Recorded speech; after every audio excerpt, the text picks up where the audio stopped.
Pues a la fotografía llego de una manera un poco circular, porque yo estaba trabajando en un trabajo que no tenía nada que ver con ninguna actividad creativa, pero sí que sentía la necesidad de seguir desarrollándome y tenía esa espinita clavada de por lo menos estudiar o formarme en algo de índole creativa. A mí siempre me ha fascinado el cine y sigue haciéndolo. Pero claro, las posibilidades en Murcia de estudiar algo al respecto hace ya unos años eran escasas.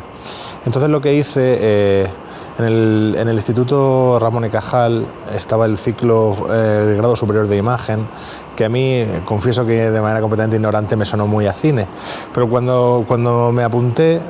descubrí que en realidad tenía muy poco que ver sobre imagen en movimiento y mucho que ver con fotografía, que era un territorio que a mí me era totalmente desconocido. Sí, todos tenemos una relación bastante normal con las cámaras porque son testigos de nuestros acontecimientos diarios, pero yo jamás había pasado de ahí. Y ahí descubrí, en ese ciclo, descubrí que la fotografía era una manera muy interesante de decir cosas. Lo que no sabía era qué quería decir con ella. Realmente mi referente, aunque hay una riquísima tradición de fotógrafos españoles, yo no confieso que aunque conozco a bastantes de ellos, no han sido para mí una influencia demasiado grande. Mi influencia principal han sido los fotógrafos americanos de los años 70, muchos de los cuales siguen activos en la actualidad. Y esto es así porque me ha interesado mucho cómo fueron los popularizadores del color en la práctica fotográfica y porque ensayaban una nueva manera de mirar a su propio territorio. Y eso es lo que, básicamente, aunque sigo aprendiendo y en realidad ahora mismo estamos tan inmersos en un flujo de nuevas imágenes que en realidad todo es inspirador, pero si tuviera que quedarme con solo un grupo de fotógrafos, diría fotógrafos como William Eggleston, Joel Sternfeld o Stephen Shore.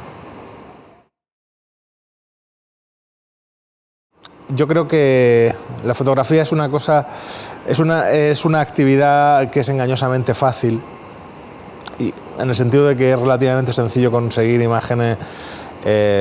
decentes o imágenes que tengan un cierto atractivo visual.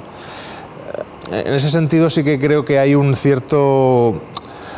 componente que es interesante de la posibilidad de esos accidentes felices que solo son posibles en la fotografía y desde luego no en otra disciplina.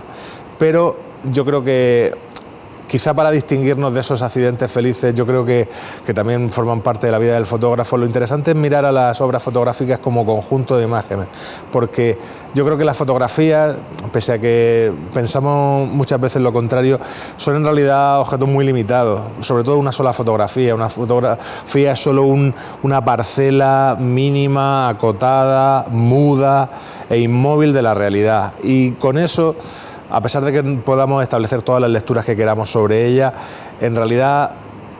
podemos expresar una información limitada. Yo creo que es en el juego entre imágenes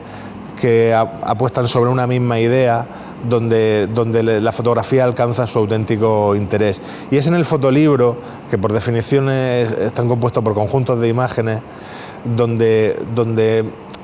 la fotografía creo que alcanza su máxima expresión, porque el fotolibro, como es un objeto en el que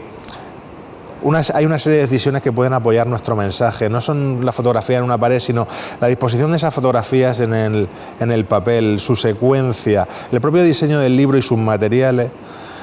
o sea, su condición de objeto físico lo hace muy interesante. Y yo creo que el fotolibro, entendido como un trabajo concreto y no como un grandes éxitos de un fotógrafo o un catálogo de una exposición retrospectiva, yo creo que tiene mucho más potencial comunicativo que una simple imagen única, por muy potente o icónica que sea, o un conjunto de ellas en una exposición. Lo que aborda mi libro No soy de aquí son las reflexiones que a mí me han generado el pensar en mi relación con mi territorio, en este caso Murcia, porque es una relación complicada. Supongo que en realidad todo es un poco como las relaciones con la familia, que son difíciles de resumir brevemente, pero que siempre tienen tangentes complicadas. Y en este caso es una meditación personal, pero que yo espero que a otras personas también les sea útil, sobre mi relación con este territorio y qué valores percibo yo en este territorio y ante los cuales en cierto modo yo también me revelo. Porque a pesar de ese sentimiento, esa relación con mi territorio, en realidad no puede ser sino una dualidad, porque por mucho que yo sienta un cierto rechazo o una cierta animadversión hacia los valores que yo percibo en él, por mucho que yo me empeñe, no puedo evitar ser de aquí. Por eso esa doble soy y no soy de aquí, porque al final todos somos... de nuevo, lo relaciono de nuevo como con la familia. Uno no puede evitar tener la familia que tiene. Luego puede decidir la relación que tiene con ella hasta cierto punto. Pero a mí sí que es cierto que, aunque al principio el trabajo empezó con un tono muy crítico, y lo tiene, tampoco tengo una alternativa. No hay un lugar. O sea, no creo que haya un lugar soñado y maravilloso del que prefiriera ser. Soy de Murcia inevitablemente.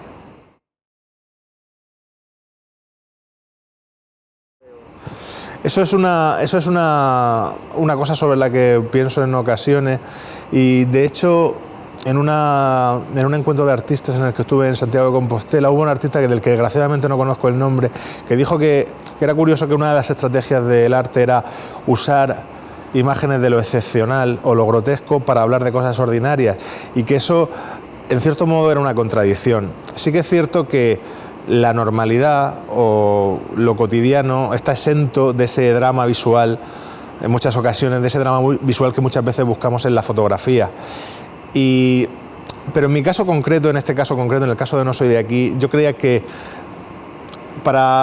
si el libro tenía que tener algún componente de agitación, por mínimo que fuera, no podía ser hablando de cosas que todos sabemos de la manera que todos sabemos. Y en ese sentido el recurso a la exageración, a lo grotesco y a lo esperpéntico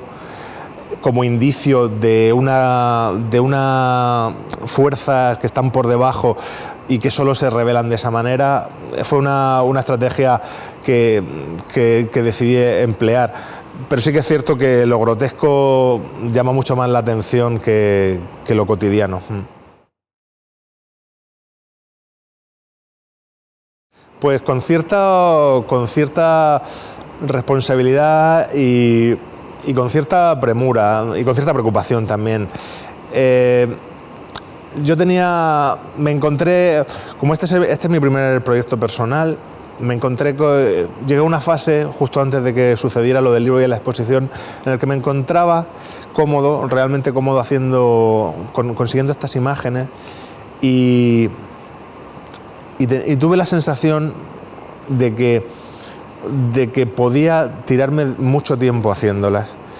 Pero a la vez eso me generaba cierta preocupación, porque creía que podía estar muchos años repitiendo innumerables versiones de las mismas imágenes. Y sí que confieso que justo antes de que surgiera la oportunidad de hacer el libro de la exposición, tenía pensado parar un tiempo. Pero como al final las cosas no pasan como uno decide, sino como ellas quieren, pues sí que me pareció una muy buena oportunidad, porque pensé que si podía condensar en un solo volumen todas esas ideas que estaban detrás del trabajo, creía que podía conseguirlo igualmente con un libro de pequeño tamaño y de no demasiadas páginas que con un libro enorme.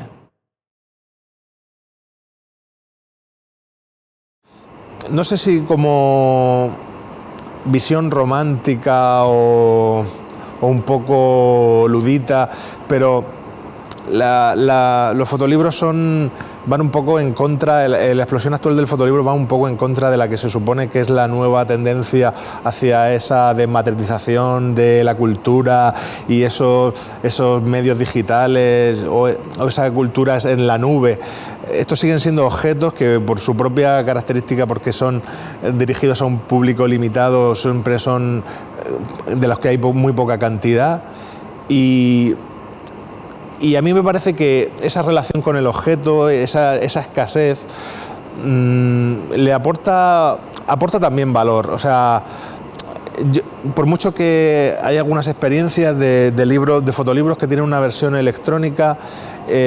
para tabletas o tal, y es interesante, pero la experiencia es muy diferente. O sea, la propia experiencia, la relación que uno tiene con un libro, del que uno es un espectador único y que puede relacionarse con él como quiera y en los plazos que uno quiera, creo que sigue siendo uno de los grandes valores del fotolibro. Y lo bueno es que con precisamente el auge tecnológico que nos permite ahora hacer libros en formatos, papeles y con formas completamente diferentes, yo creo que precisamente le aporta más valor actualmente. Y yo creo que este boom, que muchos hablan de esa burbuja del fotolibro, en realidad podemos estar ante una burbuja como actividad económica basada en una cierta especulación, pero como forma de expresión y forma de salida de lo fotográfico, de los trabajos fotográficos, yo creo que no está en peligro en absoluto. Es curioso porque, aunque te decía que la experiencia de un libro es una experiencia prácticamente unipersonal, pero sí que estoy involucrado junto con otras personas en la creación de estos Photobook Club, que son simplemente espacios de reunión en torno al fotolibro, porque lo que nos aporta a nosotros esta visión es sobre todo la posibilidad de ver libros que no conocemos, porque los libros de fotografía siguen siendo objetos que son hasta cierto punto caros y en algunos casos difíciles de conseguir,